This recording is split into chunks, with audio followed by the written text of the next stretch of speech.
Welcome back to another episode of Just a Tip, the podcast that we talk about the shit that everyone's thinking but nobody's saying. On today's episode, we have Stratis Morfogen, a Greek diner kid turned restaurant killer. Philippe Chow, Brooklyn Shop House, record Times Square lease. Yeah, that guy. We talk about how you actually build restaurants when everybody's scared to move. Why failure is not just a cute lesson. It's the toll you pay to win. Why real estate will either make you rich or ruin your life. And why if your restaurant's not creating a reaction, you're already dead. We get into tech, scaling, COVID, striking while the market is bleeding, and why being disruptive isn't a buzzword, it's survival. If you're opening, operating, investing, or just talking shit from the sidelines, this one's for you. Just a Tip with Stratis Morfogen. Let's get into it. This episode of Just a Tip is brought to you by Rooftop Solutions. So the craziest thing happened. You might have even seen it in the news. A restaurant in Wynwood had to shut down for years after a leaky roof caved in. Imagine all that money, time, momentum gone just because the roof wasn't handled right. And that's why I always recommend Rooftop Solutions. They've been protecting homes and businesses all over Miami-Dade and Broward for over 20 years. They're local, based in Hialeah, and they take pride doing the job with honesty and craftsmanship so your roof stands the test of time. And here's the deal. If you got a leak, they will patch it for free while prepping your roof to be replaced. So unless you want to add a lazy river in your dining room, call Rooftop Solutions, tell them Felix sent you. Welcome back to another episode of Just a Tip. I am super honored. Today we have a disruptor, a trailblazer, the man, the myth, the legend himself. The guy has grown up in the hospitality business and he keeps reinventing trends the way Jordan keeps reinventing sneakers. I am super pleased and humble to have Stratis Morfogen. Yeah. Thank you for coming on, my man. Oh, thank you, man. Big Dude, fan. Big fan. I needed to get you on. You have such an incredible life, and I loved your book, Disruptor, Be a Disruptor. So when I read it, I was like, I got to get this fucking guy in. Me and him have so many stories to share and so much advice that he can help the community and the next generation of restaurateurs that I was like, luckily enough, you were humble enough to come join us, man. You know what? Thank you for having me. And I got to tell you, I don't really like restaurant podcasts because they're all full of shit. Yep. And I got to tell you, I got addicted to yours like maybe a year or two ago. And I'm listening to your interviews with people that I respect and honor and I love, people I've known for 20, 30 years. Right. You have Alan Roth, Grubman, even Nazarian you had recently. Right. I'm like, this guy is so on point. He's putting the right people on. People that are not going to tell you fluff stories. People are going to embrace failure. They're going to talk about failure. No fluff on Just a Tip. No fluff on Just a Tip. Yeah, and embracing failure because we're in a failure business. Restaurant businesses, you're going to fail. Right. And that's what Be a Disruptor was about. It was about you got to embrace failure on this crazy path of entrepreneurship, especially in hospitality. Failure is a badge of honor growing up. So, I mean, even to today, obviously, we're in the real estate business. And one of the biggest issues is, restaurateurs are terrified to admit when the chips are down. Mm-hmm. Why do you think that is? I mean, we put our heart into it. Yep. We put our passion, our love into it. I know those feelings of sleepless nights. Right. You took investor money, you put your money, you got personal guarantees on the table. And, a landlord is a piece of shit, just comes in and gives you a left hook with something unexpected. The DOB walks in, the DOT walks in. So many things can go wrong. Yep. Do you think that it's, if they admit defeat or failure, that maybe the next investors won't be that's the reality. Yep. And I've been there. Yep. And I've been there for things that were my fault, things that just happened that were outside my control. Yep. Back in Miami, 2008. Yep. With a crappy landlord that was just basically smoke and mirrors. Oh, we'll get to that one. We can get into that because I don't really care. I always say the truth, but I'm always harder on myself than anybody else because I'm not here to talk bad about people. Right. I talk the truth. Yes. And the truth sometimes makes me look like not such a great light, and it's okay. You're the obnoxious one, right? You're the problem, right? You're the problem. Yeah, and I think that's what we need to do. So answering your question. I'll walk into a restaurant, and I think Mark Packard taught me this back in the day. He's like, because I always want to hang on. Yep. When I know this is not working, you can walk in, and you can't read this out of a book. I can walk into a restaurant because I grew up in this thing. Yep. I could tell you in 30 seconds if it's not going to work. It's just the energy, the vibe, the circle, the whole feeling of the restaurant. I can tell you in 6 seconds something's not working properly. Right. And I used to hold on a little too long. Yep. And when you hold on too long, that's where the problems really start to compound. And I remember Mark told me as soon as he walks in, he thinks that it's not going to work. He just shuts it down. Immediately. Shut it down. Wow. There's no ego. There's no pain. You know what? We're in the failure business. Right. We're going to fail more than, you know, unfortunately, our industry, you fail more than you succeed. Right. But you got to learn from these failures. You know? So I would say I have a doctrine in failure, but thank God I have more wins than losses. Well, I mean, recently you've obviously become the poster child for Miami. You've been the best marketing, advertising campaign for Miami for people coming from New York that I've seen in a very long time, in record time, you know? Real estate broker of the year. You are the real estate broker of the year. Especially in the last 2 weeks. I should have hired you. I didn't need to spend money on advertising. I didn't expect that question. That's very funny. But you know what? You know, since New York is where the journey begins, let's take it back to New York. So obviously you grew up in the business. Yeah. Your family owned a good amount of establishments. Yeah, my right? dad 14? owned 14 restaurants and diners. Wow. Yeah. So you were pretty much born into the business? I knew at 6 years old that this was my future. I swear, there's a story in my book where my mom is setting my brother and sister, everybody to go to Disney World for the weekend. I'm like, no, Dad's got the truck for the Fulton Fish Market. I'm going, Fulton Fish Market? They're like, you want to see a halibut instead of Mickey? Yeah. I'm like, damn right. Because I love see, even at 6 to 10 years old, I was addicted to the Fulton Fish Market. Not to the fish. Fishing gangsters. Just, yeah. Fishing gangsters. And every one of them embraced us because my dad had, 14 restaurants. Yep. My uncle had the Moby Dick, which was on Madison. My uncle George was the buyer of the Grand Central Oyster Bar, who was also an author of many books. Right. He was the foodie on the Diner Shore Show, George Morfogen. So all the Morfogans together, we were the biggest buyers in the Fulton Fish Market. And there's a cool story there that Gilbert Lacose from Le Bernardin said there'd be no Le Bernardin without George Morfogen, because he was the mayor. I mean, every gangster respected him. They dropped the red carpet when George Morfogen walked through because he'd spent $100 grand in 1970s money a week. That was millions today. In a week. Yeah. Yeah. So, I've had other guests on the show, we talk about growing up in the industry where, part of their childhood was kind of taken away because, the parents were always working and, they were in the kitchen doing homeworks. Did you have a childhood like that? Was that you know what? I miss my dad, but, I try to bring up my kids the way my dad brought me up. My dad would bring me to closings. Yep. When I say closings, meaning like buying property or buying Right. a business. Because back then there was a lot of lease swapping and Right. buying businesses and then real estate options. And he'd bring me to the closings as young as 7, 8 years old. Wow. So I was actually there one day when he jumped over the table when the guy tried to change the deal. Retrade, on him. right? Old school negotiation. Right. My father was almost like a Tony Soprano type. And I believe that's how it should, it should never have changed. Of course. And then he'd bring me to the Fulton Fish Market and he'd introduce me to the guys. And, it's funny how it all came full circle because when I needed them 30 years later, Right. they were all there for me because they treated me like their adopted nephews. Right. And these guys weren't like gangsters to me. Right. They were uncles. Right. They were like, family, extended family. Right. And, always good people to me, most of them. Yep. And so I knew that I fell in love with this business at a very early age. And it's because of my father. He introduced it to me. You grow up in the restaurant business. Yep. You get mature. You get, it's so many social skills that you learn that you're never going to learn in school. It's a funny story. When I was 10 years old, they brought my dad in to school. I think I was in 5th grade. And they said, your son has special needs. And I don't think he's getting he's not getting the best for what this school offers. My father listened to him and I almost saw it like in The Sopranos one day. He fidgets. He looks out the window. Right. And and he's talking to them and he's like, and those, I know what he's doing already. He's like, those are your degrees? Right. Interesting. Okay. Let's do this. Maybe before I give you my opinion, let's do this. And he says it in a heavy Greek accent. I don't care if you're gay or straight. You come with your significant others to the Chelsea House in Bellerose. It's a 200-seat restaurant. And I want you to watch this 10-year-old work on a Friday night. Because I worked every weekend from 6 to my prom. My first weekend off was the prom. Right. And I want you to watch him run a 200-seat restaurant. And then we'll reconvene and discuss his special needs.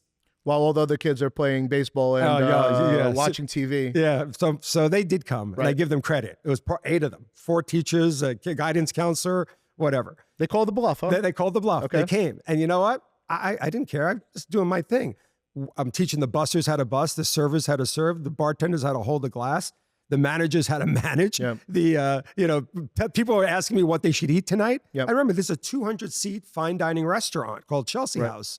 And I'm basically running the floor at 10 years old. What was the reaction of the teachers back then? So at the end of the night, so my father's like, they're having dessert. He goes, right now he's in the back counting his tips. It's about 12:30 in the morning. Right. His friends right now are being tucked in with chocolate milk watching, Barney. Right. Or whatever it was back then. McGill or Gorilla. Yeah, Sesame Street, Barney, whatever I'm it is. too old for Barney. Right. And you guys want to talk about special needs? They're like, you know what, Mr. Morfogen? Because my father goes, I'm uneducated, barely graduated high school. Both of us, my father and myself. And, Lafayette High School in Brooklyn. Yep. I went to Lincoln. Oh, you did? Yeah. And he's like, I saw the degrees on your wall. Yep. They're all master degrees, Columbia University, bravo. But unfortunately, those things on the wall can never teach you what you learned tonight. Right. And you know what they did? All credit to my teachers, because they became my friends for many years. Right. Even this recently, I got a letter from one of my third grade teachers. Wow. That's, I couldn't believe Ms. Reamer sent me an email reading my book.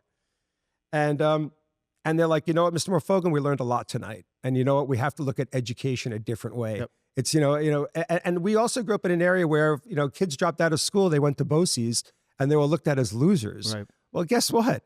I know a friend who dropped out at 9th grade, he dropped out, he went to BOCES. Make a long story short, he learned how to be a mechanic. He worked for Honda. He got a Kia dealership. Right. Now he owns Southampton Mercedes worth $200 million out of BOCES. Right. I'm glad that what this current administration now is doing, they're basically embracing trade schools because that's the future. Right. AI is going to wipe out everything. You want to have a good career? Be an electrician. Well, I also think it's great. A plumber. I also think it's great for parents because a lot of those liberal art degrees, you're not fucking doing anything with. You're not doing anything with it because that's part of my book is entrepreneurship and education have nothing to do with each other. Right. Nothing to do with each other. So let me tell you guys something I see all the time. You take over a second-gen space, you think it's turnkey, but the second you walk in, it's not exactly what you need. Maybe the bar layout doesn't flow, maybe the kitchen's a little outdated, or the bathrooms look like they haven't been touched since the 90s. That's why I tell all my clients, you need to call Brodson Construction. Whether you're building from the ground up or not, you still need the finishing touches done right. Brodson's been local and family-run since 1989. They're the top 1% in Florida, and they've handled everything from luxury homes on Star Island to some of Miami's best retail and restaurant spaces like LPM, Cipriani, Hillstone, Bell Harbor, just to name a few. Bottom line, don't settle for nickel and dime contractors who might underbid the work to win the job up front and screw you over in the end. Brodson maintains integrity every step of the process to build enduring relationships and never exploit clients. So remember, if you're going to build, call Brodson Construction. Okay, so when did you feel that you were confident enough to open up your own place? So what happened is my dad took me as far as he could take me. And my brother, Nick, too. Nick is one of the top chefs in the country. Right. But hold on, let's go back. Did you think like eventually maybe that you would be in the family business, big Greek families, diners, eventually the kids and the grandkids all wind up taking over? Was that something? Well, my brother and I always had a joke. So my brother did his externship at Le Bernardin from CIA. Then he went to work at J.J. Rochu at Le Côte Basque. Then Daniel Boulou was his mentor at Le Cirque. Not bad. Not a bad mentor. He became the chef of Trevino with Michael Chiarillo. Yep. And then he opened Ajax Tavern as an owner. Yep. With Michael. I mean, you're naming like Grand Slam places. Yeah, and that's my brother Nick. Right. So my father would laugh. He goes, as soon as he finished Culinary Institute, he worked with Danielle at Le Cirque, and he was getting paid like $200 a week. Right. I mean, the train fare was more. My father's like, "What are you doing? I can buy you a restaurant. Right. You went to school." Right. Oh, my brother's like, "No, I'm going to spend 10 years working for the greatest because the school taught me how to hold a knife. Right. These guys are going to show me how to use it." And I got to tell you, that's what we try to retrain my father, where he needed to learn differently, is that you taught us principle. You taught us how to be good, honest people, hardworking people. You taught us integrity. My father was amazing. My mother too. And they worked very hard in the restaurants. It was a typical Greek family. Right. But I called it a cult. Right. I had to get out of the cult. Right. And I mean it in a good way, not in a bad way. Right. But it's just such a closed community. I needed to explore what's out there. And what I say in my book, I was 15 coming back from Greece, and I sat next to Peter Stringfellow. Yep. And he thought I was maybe 22 or 23, and he invites me to the opening of his nightclub in 1982. I'm 15 years old. Yep. Stringfellows, right? Which was a big opening at the time. And the story is, I sneak out of my house, and basically, down the column, right? Obviously Greek columns, down the column. Got on the Long Island Railroad. Right. And I'm 15 years old going to like an opening of a cool club. So when I saw that was the night that everything changed for me. Because, I'm growing up in a Garden City, Long Island. Greek community where, not a Greek community, but, Greek community on one side, WASP community on the other. Right. And, I'd never saw this where I walk into a nightclub and Peter greets me and brings me in. He's treating me like a VI. All I know is the Irish pub down the corner. Right. I didn't know this even existed. Right. Windows, all the fluff and all this. And then when he brought me to the bar, he bought me a drink and I had a vodka cranberry. And then I wanted to buy a second one and they told me $15. This is 1982. Right. And I'm like, most people would have been shocked. Right. I was so excited to pay $15. Right. Like, these are the possibilities. Yeah. This is what my father cannot teach me. And that's where I had to expand my wings and like get outside of the family business. And at 19, I opened my first business, to answer your question. And how was that signing go? First business, 19 years old, signing a lease. It was great. Yeah. I mean, it was the food and beverage for an amusement park in Medford, Long Island. Yep. I was 19 years old. And it was only doing $5,000 a week in sales. Right. But again, 5,000 back then. It was like a Nathan's with birthday parties. Right. So at $5,000 a week, I paid $25,000 for the business with a $25,000 note. And it was my money. Right. This is my waiter money, And so the first thing I did, I turned it into a teen disco. Friday night was a teen disco. Saturday night was Battle of the Bands. Right. Keeping it with that high school feel, but not too old. $20 to get in, unlimited pizza, soda, and 10 coins to play the video games. I mean, Felix. Right. We went from 5,000 a week to 40,000 a week. Right. And then all of a sudden, I went from making like $1,000, $1,500 a week with my father to like 7,000, 8,000, 10,000 a week at 19 years old in 85. Right. But now, so you're opening this place and you're getting these numbers. Obviously, it was your experience working with your father that got you comfortable, because most people, they don't know the numbers. Correct. They don't know margins. They don't know suppliers. Everybody thinks it's a lot easier than... No, that's a great question, because my father would always say to me, I would count, I have him I would go down in the basement. The diner is packed. Hilltop Diner was his last business. Right.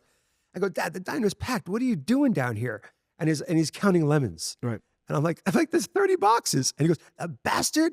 I counted 30 boxes and there's about 15 lemons missing in every box. He went through every box. Yes. Wow. And I said, well, why are you counting lemons? People want to see you upstairs. Right. But you know what? He said, it all starts from the basement. Right. If you don't know the basement, you're going to fail. It doesn't matter how many numbers you do upstairs. If you don't know the basement and the ways he caught people stealing, I mean, he was amazing. And the things that he taught me on how to catch it. Right. To this day, it works. It's just like, putting the traps out there. I got so many traps in my restaurants, right, and done in a good way. If listen, you're going to steal, you're not going to be in my circle. You're out. So then you go from the amusement side to back to the diner world, right? Yeah. So I went back to Hilltop Diner. Right. My father just bought the Hilltop Diner, and again, that was not stimulating me intellectually. You needed more, right? I couldn't do that 6-page plastic menu, freezer driven. I love those. I miss those. Yeah, I know. I just, for me, I couldn't do it anymore. Right. It was like, I would have been miserable going to work.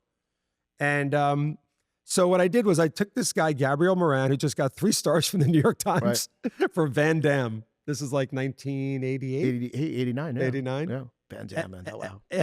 And my father goes, what? Are you crazy? Right. A 3-star New York Times. I go, Dad, all I want him to do is pasta, fish, vegetables, and salads. And he's like, hell no. Are we doing it? This is a workman's business. Blah, blah. And then it's funny, as we're fighting, this guy from the Daily News is listening to us fight. Right. And he did like the cover story of 2 generations fighting what a diner should be. 2 Greek generations. Yeah. Right. And then my father gave a pretty good answer. He said, I wanted to keep him. Right. And for me to keep him, I had to make adjustments. I had to make changes that, to make him feel excited about the business. Right. And guess what? We were the only diner in New York that you could only get in on reservations only on Friday, Saturday. Incredible. And people couldn't understand it, because at the grand opening, we had all the diner owners there, and they were eating poached salmon beurre blanc and red snapper and all these great pastas and all that. They're like, wow, did you hire a caterer for this? This is amazing. The food's great. Right. Like, no, this is what we're going to be serving. And is this when the exact time where your brain kind of flips a switch and you start developing, obviously, I come from a family of immigrants that were in the nightclub business. They opened the first Russian nightclub in the United States. You come from, a family of Greeks that opened up, a bunch of diners, but they are by their ways. Now, is this kind of when you started like, I could start bringing new and different to the old world? Yeah. And how did your father feel about? What did he agree with you? Was he always... No, he fought me on every way, but that's good. Yeah, that's good. Right. You know, to this day, I say if you're going to be, even when I hire like important positions around me, right. if you yes me to death, you're never going to stay. Right. I need you to challenge me. I need you to tell me that I'm wrong. Right. I need you to come at me with your ideas. And you know what? If I agree with 10%, 20%, we'll see. But whatever, I can learn from everybody. I can learn from dishwasher. I can learn from a busboy. And if you close your ears to that, you're never going to grow. Right. So yeah, at that point, I said to myself, what if? What if you did this? What if you did that? But again, when you disrupt things, it's basically you're tearing something down that commonly works, and then you're rebuilding it your way. And with that, you're going to experience failure a lot more. Right. But when it works, it's not going to be a single or a double. It's going to be a bases loaded grand slam. That's the beauty of disrupting, because, you could play safe, hit a single, right. Do a diner, get on base, get 6-page right. menu, do exactly what they're doing. And that's what they'll teach you in school. Right. Why change the wheel? It's been right. working for 6 right. generations. Why change it? I'm not wired like that. Right. I'm wired so differently. I don't mind failure. Bring the failure on, because as long as I did it right, I did it honest, I did it with integrity, I'm not ashamed of failure. Right. And that's what I teach. This book now, I'm barely high school educated, but this book is taught in 30 universities. You know what a badge of honor that is to me? Because it's funny, part of my family is all Ivy League educated. Right. That's the joke at the dinner table. Right. That they have to read my book, where there are 3 Ivy League schools and 27 other pretty good colleges and right. universities. And when they buy my book, I go speak to the kids. And I found a new passion. I'm like, at 58 years old, I'm super excited about this. I teach like 3 or 4 universities via Zoom or in school, yep. And talk about disruption and talk about entrepreneurship. And I give these professors credit, because it's not praising education. I think education needs to be torn down and disrupted itself, because you don't use 99% of it. Education and entrepreneurship have no correlation. A lot of you know me from my F&B Miami page, but what you might not know is that I also run Florida's largest restaurant real estate brokerage called F&B Hospitality. Every week I meet somebody that thought that they could just wing it on a restaurant lease. And every week on F&B Miami, you guys see how that turns out. And that is exactly why I started F&B Hospitality Brokerage. We treat our clients' money like it's our money. We don't say things just to say it or paint pretty little pictures. We go based on facts and numbers. If we don't like a deal, location, or permit status, we are absolutely not afraid to tell you. It's about setting you up to last. So you could focus on food and foodies while we negotiate the build out and the terms. How has the book been received by, for example, do the professors get it? Do they maybe, because people are by their ways. How are the professors getting it? How are the students taking it in? What's been your feedback on the book? The professors, I give them credit, because it's really going against everything that they believed in. Right. And they're opening their eyes, like saying, you know what? Yeah. Why do I need calculus and physics when I'm going to be, selling a burger? Right. It's not in tune with what, remember, Department of Education was created by John D. Rockefeller for one reason only: to create better workers, right? Not better thinkers. Right. This is not about trade schools. Teach you to be better thinkers. Yep. They teach you how to be entrepreneurs. Yep. Regular mainstream universities, and I'm pro-education. All Right. my kids go to great schools. Right. They have to start embracing entrepreneurship. And what the best question I get from students after, and I give them all my emails and everything, because they all want to start a business. Right. I say, stay with me. And in general, you're very engaging. You're very, like me, I love being challenged. I love when people are into it. I can keep talking to people randomly on the street about food and about restaurants and real estate, and just because for me, it's not work. No, for you, it seems the same thing. No, it's not work. To me, I always say I'm still looking for a job. 100 restaurants later, and I'm still looking for a job. And they laugh. They're like, "What do you mean?" I said, "Because I love what I do. What do I do? I have more respect for the guys that are on the sledgehammers building bridges and highways, and they come home with like broken backs. What do I do?" So now you go from the casual diners. So the one question I love about what the students give me after reading my book or after me doing a 2-hour class is that they say this to me: 22 years old, and I feel like a failure. I said, "Why?" And these are good business schools, from Fordham, Gabelli, to you name it. I said, "Why?" And they're like, "Well, I don't know what I want to do. I still don't know what I want to do. My parents spent $250,000 on my education, and I don't know what I want to do." And I said, "You're 22. And they're like, "Yeah, but," I go, "What are you being taught? That, graduate, get a job, retire in my 60s? I said, "But that was written in 1902. Right. I said, "Here's the new rule of thumb. Here's the new law. Think about it this way. Maybe this will help you."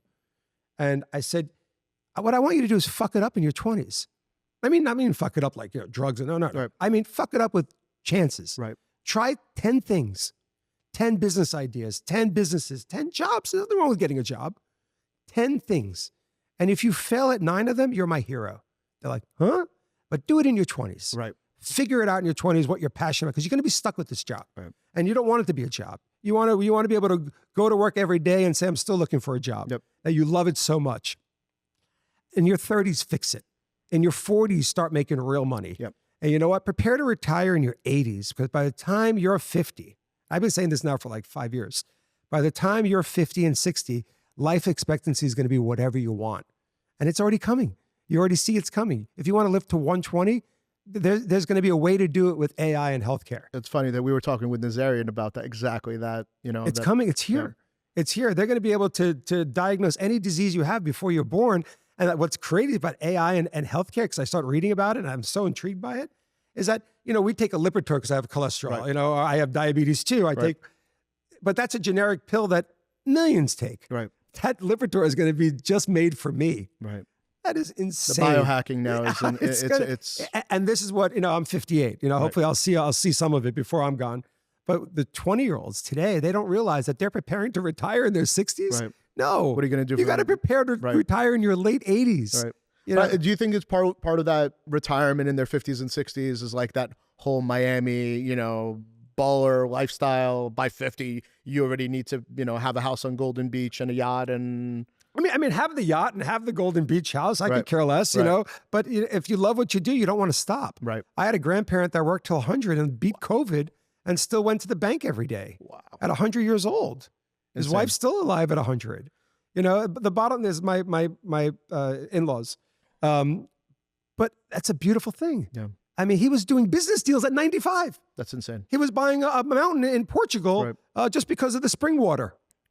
At 95. But do you think it was because that generation just had more grit than this generation? I think grit is everywhere. Yeah. I don't think it's a generational thing. I think it's part of your upbringing, but it's really your DNA. It's really your DNA. Right. I mean, my brother's an artist. I'm more of an entrepreneur. He looks at me and says, wow, you're fucking crazy. Right. I look at him and I say, you're fucking crazy. Right. You know why? Because you should be out there like with the top celebrity chefs he doesn't want it. He doesn't want the publicity. He's respected in the industry, and that's good enough for him. And I respect that. Yep. That's cool. It's not enough for me. So now, how did you wind up going from one type of cuisine and one type of business to kind of leveling up and going into more of the high-end, Philippe Chow route? Yeah, well, the Philippe Chow story is pretty funny. Which I've read about, and I wanted you to talk about it. It's in detail there. I wasn't preparing to go into the Chinese restaurant world. I was happy where I was. Yep. My wife was the senior accessories editor, and at that time, my girlfriend. And our parties at Mr. Chow were, it was, Anna's table, it was Bowie, Jagger, it was, you name it. Yeah. Every walk of life, and any posters I had on my wall, they were sitting at the table. Right. McCartney, Waters, and I'm just like, I'm just a kid from Garden City. I don't know what a celebrity is. Right. I'm tossed into this thing because I just met this chick and we're dating. And all of a sudden she's a bigwig in Vogue and introducing me, Met Ball every year, blah, blah, blah. And, every time we went to Mr. Chow, we were treated like royalty. So I'll tell you what happened one day. And this is, Michael Chow had to hear this during the court proceedings and he almost wanted to throw up. So I'm there with 2 Greek friends on my own. And I wanted to show them how cool Chinese could be, because we just know Chinese is takeout. And I said to Brian... Wait, what year was this? 2004 was the big blow up with me and Brian. And I don't care about names. I like to say the truth. Sure. So I asked Brian, can I just get the menu? I want to show them. I mean, I knew what we were ordering. I didn't need the menu to order. Right. Just wanted to show them the menu. And he said, no, Stratis, we don't do menus. You know that. I said, Brian, we already ordered. I just want to show my friends your menu so they can see the idea how cool this menu is. Stratis, we don't do menus. It's enough. And I said, Brian, let me ask you a question. Honest answer. And I'm going to respect it. Honest answer. If I was here with Philippe and I was here with the Vogue girls, would you have treated me like this? He said, no. I said, you know what? Get the fuck away from my table. Right. I was so fucking angry because this is not hospitality. Right. This is not hospitality, giving people a check with whatever you want to put on it. Because now I know all the truth because all the waiters came with me and I learned the truth. This is not hospitality. What he was doing in hospitality was a disgrace. It was everything I don't believe in, everything that pissed me off. Right. So what I did, I took my business card with a $20 bill. I gave it to the busboy and I said, give this to the chef, just out of anger. I didn't know where it was going to lead. I didn't even know the chef's name. Next morning, I get a call from Philippe and he says, you know, what's this about? What do you, I said, you know what? Let's meet for coffee at Vian Diner. Let's meet for coffee. She said, sure, I'll meet for coffee. You know, I know, you know, he knew who I was. I really didn't know who he was at all, but I said, I know who you are. I don't. And we met for a quick coffee. And I said, listen, I have this space, which was called Match on 60th and Madison. I've been eyeing it for something else, actually.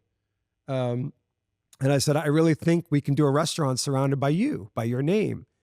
And he said to me, you know, I've been 25 years with Michael Chow, and I started as an apprentice to chef.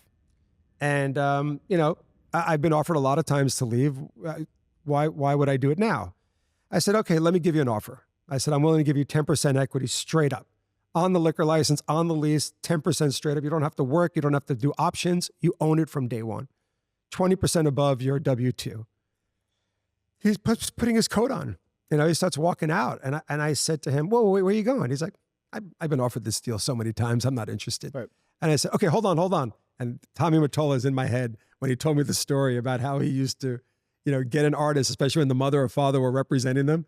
He'd send them a Ferrari with the contract and say, sign the contract and you get the Ferrari. And this, I don't know, popped in my head. And I never did a deal like this in my life. I'm not brought up like this. That morning, I'm sure you weren't even really thinking about it. I was thinking about, you know, going to an exotic car dealership to get a chef. It's actually thinking about it now. It's funny. Right.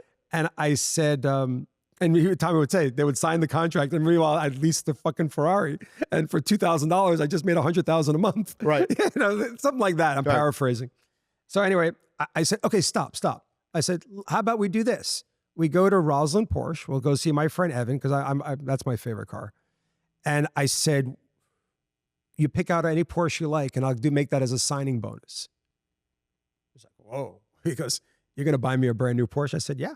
He goes, a brand new car. I said, no, a brand new Porsche. And he goes, in a heavy Chinese accent, because, you know, we're still friends, because he just got fucked over by those guys too. They're a bunch of idiots, a bunch of crooks anyway. He goes, show me Porsche, I show you partner. And I never forget those words. I'm like, done. So I'm calling Evan, and I'm like, Evan, remove every GT and every turbo out of that fucking showroom. It's the last car you're ever going to see from me. You know? So we get to the dealership. He picks out his Cayenne. Before he left, I had him sign the contract. And for $640 a month, I had created Philippe Chow with the chef. And the joke was he was making hundreds of thousands of dollars a year just from profits. And I always put in parentheses 661 on his paychecks, because I would laugh. At 661 is what made you do this deal, because the truth is it was tangible. Like, he could hold it. He was real. You know, 10% could be worth zero. It could be worth millions. No, you don't know. And he wasn't ready to risk that after 25 years. Meanwhile, he had no non-compete. There was nothing binding him there, just his word. So even he took my offer, to show you what kind of good guy he was. Excuse me. He took my offer, showed it to Michael Chow and said, match it, and I'll stay, because you're opening Tribeca. Give me points of Tribeca. Michael said, no, you crazy? Go, get out of here. He was used to that, because 20, 30 chefs in his 40 years had left. He was just known for suing them all, suing them to oblivion until they shut down. Well, that didn't work with me. Look, as a business owner, I'll be real with you. Running my brokerage takes all my time. And in Miami, if you're not showing up online or on social media, you just don't exist. That's why I've worked with Sage Marketing Studios from the very beginning. Website, social, even this podcast. They're the ones behind the camera. Building strategy, keeping it consistent, and making sure my brand looks like it actually belongs in the city. So just a tip. Stop having your cousin post blurry iPhone pics once every 3 months. Hit up Sage Marketing Studios. You can find them on Instagram at socialmedia.sage, and tell them Felix sent you. So again, the restaurant was probably one of the best known restaurants in the world. You guys, you know, obviously must have been on top. I know that I've been there with friends, and that was the first time I met you. And I mean, give me some juice. I mean, there must be some good celebrity stories, or good. Well, there's a lot of them in there. Yep. But you know, we were at 4,000 square feet, and my highest projection was $4 million a year. My rent was only 20 grand. Right. And because you've been really good you've always been really good. And we'll talk about one specific deal where, you know, I got to bow down real estate wise, because you probably performed one of the greatest leases in New York City history. Yeah. But so you got the 4,000 square feet. Like, what did you think you were going to do out of there? And then I still have the email. It's on my desk. Oh, that's at amazing. $2 million, we break even. $3 million, we start making money. $4 million, we make a ton of money. $5 million, we're printing cash. And so what were you guys averaging? $12 million. So it was a pretty good couple of years. Well, the crazy part is like, you know, I had just gotten a couple of times beaten up with the .com crashes and all that stuff. And the grand opening was the transit strike. Wow. I said, God, is this a test? What the fuck did I do to you guys? I'm like, is this a test? Right. And the grand opening is the transit strike. And I'm just like, and then on New Year's Eve, there was nobody there because we opened like middle of December 2005. What did you do to kind of like turn the panic around? Yeah. So what happened was, I think, you know, it started to catch fire.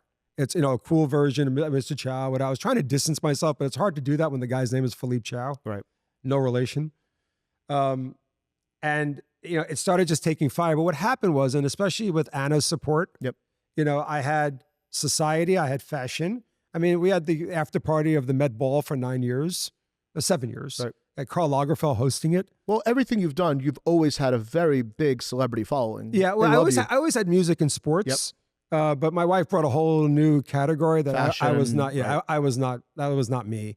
But when all of those worlds collided on a little 4,000 square feet, right? You know, it was a night where you'd see Oprah, Jagger, Bowie, Anna, and and Donna Karen, Rupert Murdoch, all in one dining room. Well, I mean, back then, you know, to get in, you needed a plug. You're not just coming in off the street. No, I mean, we like I said, I was so excited when we had our first $20,000 Saturday. Yep.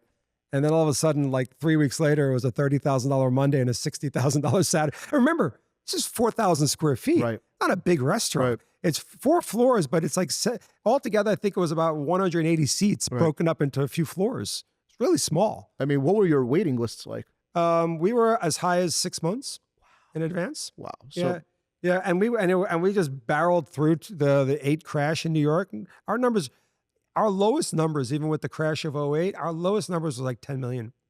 So I guess, you know, the question is, what went wrong?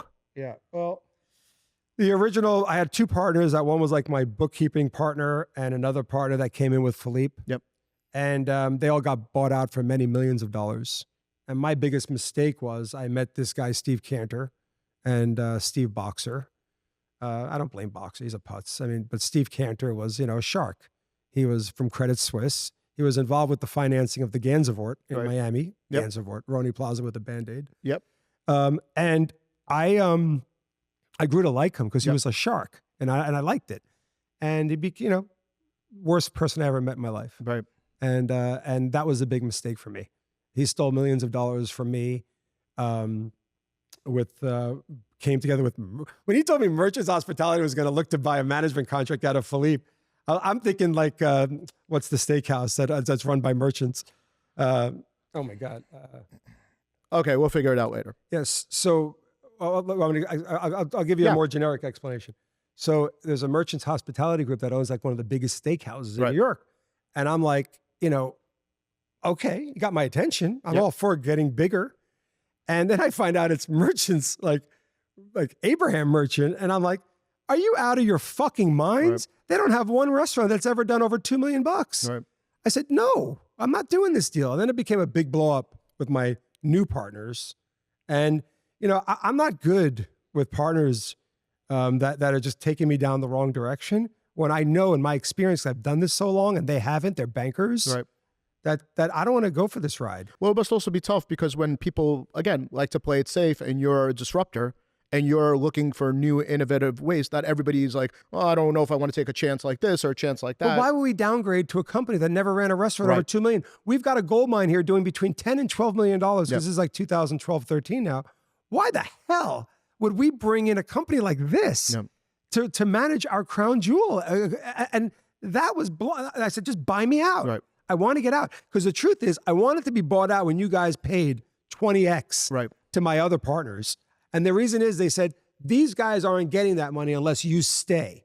And it all came clear. They wanted me 2 years just to pick my brain, learn the operation, then fuck me over. Right. Which is kind of the normal, you know, that's what usually go to. And you know what? And they did. Yep. And they did. And you know, I'm good. You know what? I look back on it. even though at the time it was real, and I talk about it very deeply in the book, I was at my lowest.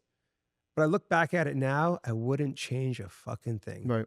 Because imagine if I was still stuck with them. Right. They paid me the right way and kept me there. It would be the money. You'd just be miserable. I'd be miserable. Right. I'd have a lot more money in my bank, but I'd be miserable. But you couldn't do anything. Like, yeah. And to me, I wouldn't change a fucking thing. But if I think about it back in those days of 2013, I was down and out, man. I didn't know what I was going to do. Well, I never worked for anybody else. Right. I'm not getting a job. So for, being in that situation, for restaurateurs that, or for people going into the business, I mean, how important, what is really the explanation of a partnership, and how important is it to choose a partner? It's, there's no, I'd love to give you a guidebook, but there isn't, and I think who said this? I think Warren Buffett said it.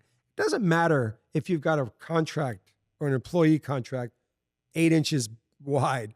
It doesn't matter if it's 700 pages. It's who is in that contract. Who are the sides? Because if there's a bad side to any one of the receiver and the giver, if there's anyone that just has bad blood, those documents don't mean anything. Right. They're going to find a way to fuck you. And that's what I've learned. That those employee contracts, partnership contracts, operating agreements don't mean shit when the other side is just bad to the bone. Those documents are not going to save you. Oh, they'll get you litigation. Yeah, your lawyers will start making a lot of money. Right. And that's what happened at Philippe. We went to lawyers, and you know what? At the end of the day, my lawyers made a ton of money. Right. And at the end, and I got nowhere with it because they just had more money. And that's just then becomes about how much money you want to spend on attorneys to prove a point. And it's hard for me to say it, but it's the damn truth. I wouldn't change a thing. And that's hard for me to say because I was really down. Right. I mean, I got destroyed. Millions of dollars stolen from me. And not even that, is I created this baby. It was like my baby. It's like I almost fell in love with it, which I never want to do that. Right. Never want to fall in love with my business. But I kind of fell in love with it. And because I nurtured it and I did it against the odds. And I grew it to one of the highest grossing restaurants in America per square foot. Yeah.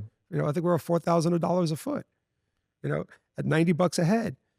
And it was embraced by everybody, the music, the sports, all cultures. It was incredible. I mean, Jay-Z started it. I remember when he was there, I think with Kobe and Magic Johnson and Bob Johnson, who's like my hero from BET. Yep. And he's like, love the space, blah, blah, blah. Love the music, love the vibe. You're going to see a lot more of us. And I'm, going to do something really cool for you. And I'm like, wow, just your presence is great. I appreciate the support. And a few months later, my phone blew up and, Fabulous and Jay-Z did a track, When the Money's Gone, I Can Die Now, I Have a Reservation at Philippe. Then all of a sudden, I became like Tommy Hilfiger of food. I mean, the culture exploded on me. It was almost like Portnoy pizza, right? When he gives you a good review. And then Rick Ross, she's thinking Wingstop, I'm thinking Philippe. Right. I mean, Pop Cristal, Philippe, I used to fried rice, now I Philippe. I'm not a rapper, but the verbs. That's pretty good though. But it was pretty fucking, it was amazing. Like all of a sudden, I used to fried rice, now I Philippe. I became like a verb. Right. I became like the Louis, it was shocking. Right. I mean, this thing was just thought out of anger at a dinner with Mr. Chow. Because also now you're in front of the younger crowd. You're the cool. It was amazing. You have the coolest brand we on were the planet. In 30 hip hop tracks. That's like the greatest thing that could happen to your brand. Right. I don't care what anyone says. I loved it. Right. And so I had fashion, I had hip hop, I had music, I had sports, I had entrepreneurs. It was the clash of all. If you got one of those groups, you're going to do pretty well. Right. I had them all. And so there's one thing that we didn't talk about is because we stepped one step forward. Okay, so now you have the restaurants. What I found really interesting in the book and just, talking to you was the e-commerce. And, you talked about your history at the Fulton Fish Market, which, is iconic and historic. And I think most people who aren't from New York don't really get. How did you wind up getting an e-commerce site with the Fulton Fish Market? Yeah, so you're not going to get it from the New York City government. No, you're definitely not. This is a street. This is pure street. That's not how it works, right? I had my buddies like Herb Slavin. I used to call him my little Jewish gangster. Right. It was like my uncle. Right. I basically approached them with it. And actually on CNBC, we did it with Mike Hegedus. It was 1997 or 98.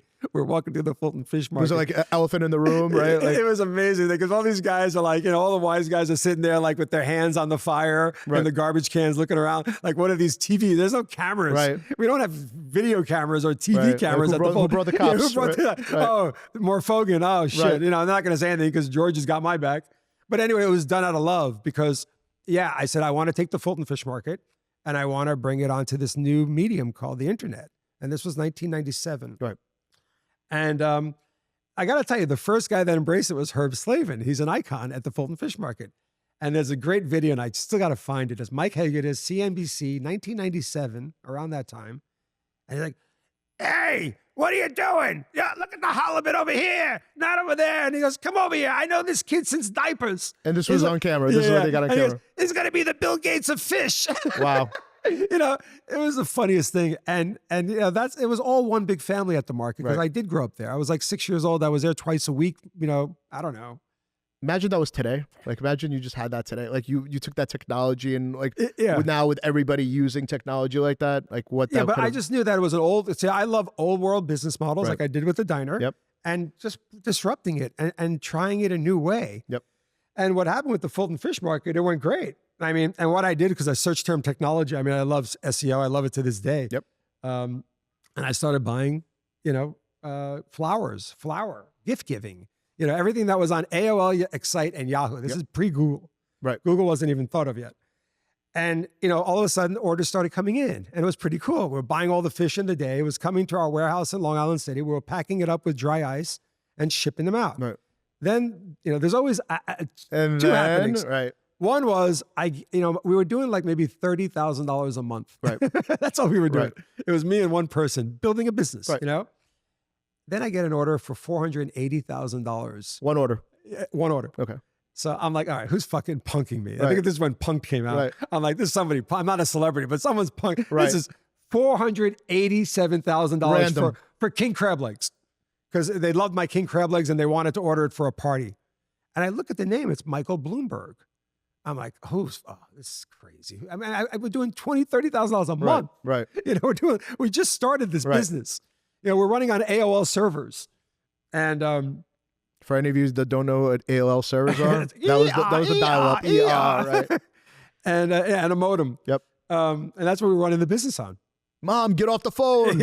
You're screwing up my bandwidth. Yeah. So I called the number. I said, you know, this is Stratis Morfogen, Fulton Street, FultonMarket.com. You know, I just have to follow up on this, you know. She's like, oh, hello. Yes, Mr. Bloomberg. Yes, place the order. Can you get it by Saturday of next week? Because we have the employee appreciation party up at his estate in Westchester. I'm like, oh shit. And I'm like, put that card through. Let's just see if it goes through. Right. And it goes through. Right. And I'm like, you know, that was like the you guys big, are high-fiving each other. that was like the big wow moment. Right. Michael Bloomberg came to save the day, better than venture capital. Right. You know, and then he did it every year and it went as high as $1 million a year for one day party. And we would do up to like a tractor trailer full of king crab. Yep. We would then he loved it so much. We'd have 150 cooks. We'd rent like 100 barbecues. It would be on Randall's Island because it got so big, 10,000 people of his employees on this continent would all get together at Randall's Island the first July of the month, and we would do all the catering. Wow. It was an $18 million party, and our bill was $1 million. And then when he became mayor, we all got fired by the new CEO. And I have his letter on my office. Like every year, he would send me a handwritten letter saying, thank you so much for making it so great. I thought this was an annuity for the rest of my life. And then he becomes mayor, who I voted for him. And the new CEO, and I called Michael. I still know his email address. I said, Michael, why? Please tell me this is a mistake. Step in here. Right. I've always been good to you. It's going on 7 years now.